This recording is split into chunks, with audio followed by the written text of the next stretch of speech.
Do you really need a $150 fingerboard or not?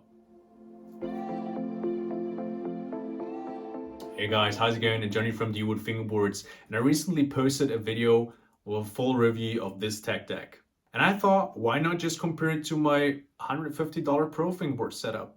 And here we are. Today we're talking about the differences and if it's really worth to upgrade to such an expensive fingerboard, yes or not. That's what we're gonna find out today. Now grab your popcorn, buckle up, and enjoy the video. So here we have both of them, the tech deck and the Pro Fingerboard. Let's start with the top. On the tech deck, we have basic sandpaper, and on the Pro Fingerboard, we have foam tape. So sandpaper technically works, but when I used that back in the days, I had always like scratched fingers and it felt pretty rough. It was super uncomfortable. So the day I switched to foam tape, it was a totally different world. First of all, it's super comfortable. It does not hurt your fingers or anything like that. It's super thin, so you still feel the shape. And trust me, when you switch to foam tape, your fingers will thank you. So this point definitely goes to the foam tape. Now let's come to the deck. So the tech deck is simply made out of plastic. Meanwhile, the dwood deck is made out of wood. It's made of 5 layers, real Canadian maple veneer, which you maybe can see. And the shape of the tech deck is, like this: medium concave, medium kicks. We have super sharp dips. And it actually reminds me of the old dwood G5 shape from back in the days. I'll just blend in the picture. And what I see directly is that the nose and tail, they have the same angle, so the same height. And now the Pro Fingerboard, we have medium concave, medium kicks, and the nose is slightly steeper than the tail. And this is something you really benefit from. Why? Because in general, we have a lot of brands out there that make professional fingerboard decks, wooden decks. And the good thing is that they all have like their own shape, or at least most of them. So you have a choice. You have different options. And that's super cool. Even at dwood, we have 2 different shapes. We have the G6 and the G7. So you definitely have options. And that's good because you can just find the matching shape for yourself, which is actually not possible with a tech deck because you're limited to just one shape. So yeah, that's definitely the benefit. And also when it comes to the shape itself, I know that tech deck has like some old school shaped stuff and so, but there's not a lot. And with wooden decks, each brand out there has like a different shape, deck shape. So for example, even at dwood, we have like the classic one, which is that one. And we also have the shorty, which as you can see has some smaller nose and tail, also slightly shorter. So yeah, there are also options, and that's pretty cool about that. And also a wooden deck is way more responsive, I would say. Now let's come to the interesting part also, which are the dimensions. First things off, we have the width. This one is a 32.5 millimeter. Meanwhile, the tech deck is 32, so it's like almost the same width. And the length is on the tech deck 100 millimeters, and on the dwood it's 99.5. So you barely see a difference. But what's funny is, even though they have the same length, you instantly see that there's a huge difference in the wheelbase. So that's simply the space between the trucks inside. And you see that it's way shorter on the tech deck. What that simply means is that the nose and tail are way longer compared to the Pro Fingerboard. So maybe you can see it slightly that the tech deck sticks a little bit more out here than the Pro Fingerboard. And this is definitely something I feel while using the tech deck. So I would say you definitely benefit from a wooden fingerboard deck because there are more options, more to choose from, and you can definitely find something that matches to your fingers and to your liking the best. Now let's come to the trucks.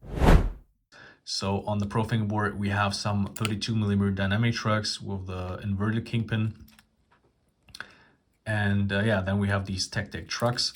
So let's start with some visual differences. First things off, I mean, the tech deck trucks don't look bad at all, but I would say design-wise, the dynamic trucks look better. Of course, that's personal preference, but I think most fingerboarders would agree on that.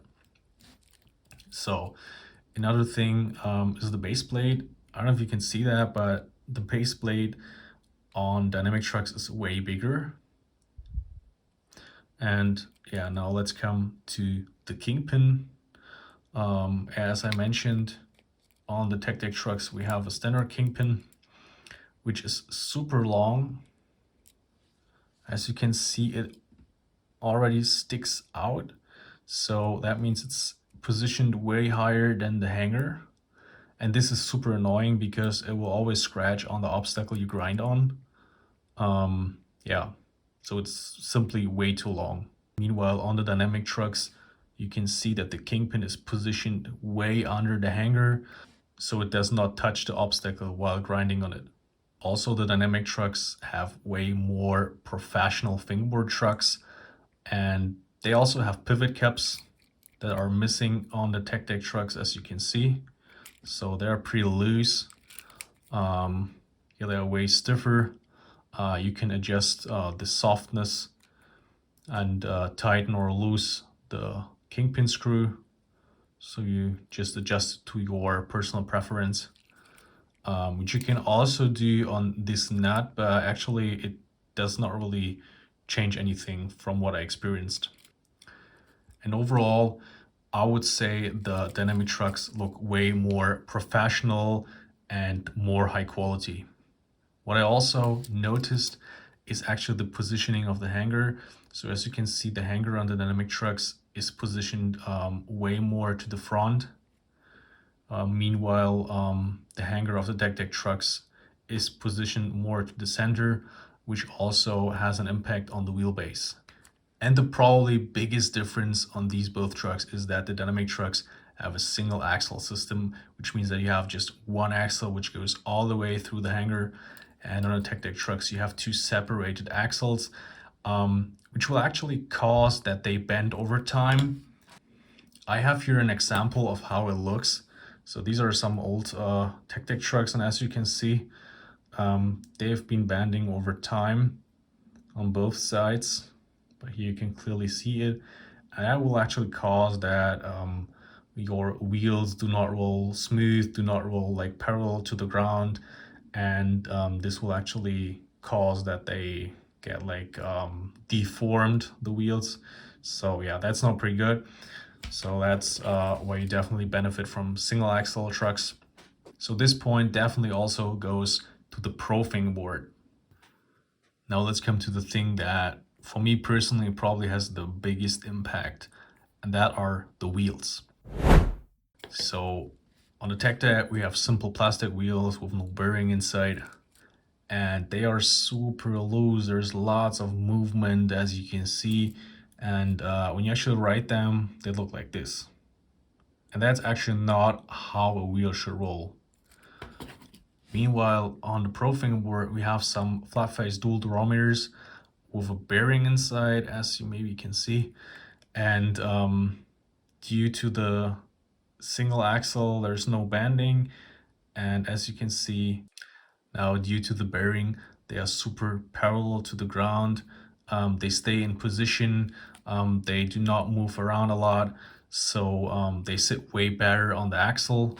Also, the material is way more high quality, which results that you have super smooth rolling wheels. And also the bearings make their job. So you have nice spinning wheels, and this feels way better compared to plastic wheels, because sometimes if you put too much pressure on the plastic wheels, they barely spin. So yeah, they simply do not really work. And yeah, that's pretty cool about the bearing wheels. They work perfectly, they're super smooth, and performance wise, it has a big impact on how you ride. So even this point goes out to the Pro Fingerboard. And now my final feedback. Is it worth the money to upgrade to a Pro Fingerboard? And my answer is definitely yes. I know it's a big difference money-wise, but trust me, it makes a difference because the products are way more high quality. There is some kind of engineering behind the products, and that definitely makes a difference. And you will, of course, feel that difference also. So if you're taking it serious, you definitely should upgrade your gear. Just go with a professional deck, professional trucks, and professional wheels, and don't forget professional tape, of course. And now I'm curious, what was your first fingerboard upgrade? Just let me know down below in the comments. If you liked that video, leave a thumb up, smash that subscribe button, and see you in the next video. Keep shredding.